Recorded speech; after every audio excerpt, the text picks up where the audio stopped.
līgā.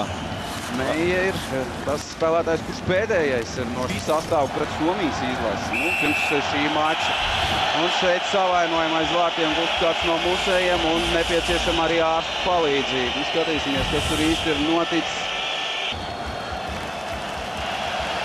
Ļoti rūpīgi Jērika Aralati ir nospēlējis pret Juri Štālu. Mēs gaidām tiesnešu lēmumu un ceram, ka Jurim ar veselību viss būs kārtībā, bet skats, ko tagad redzējām, nav tas patīkamākais.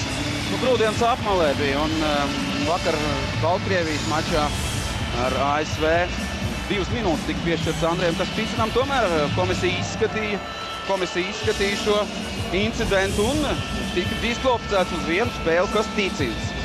Jā, bet tā epizode izskatījās pavisam savādāk. Tur nekādas problēmas pēc tam nebija ASV hokeistam, bet šeit ir grūdienas apmalē no muguras un tur ir divas iespējas, 2+10 vai 5+20, bet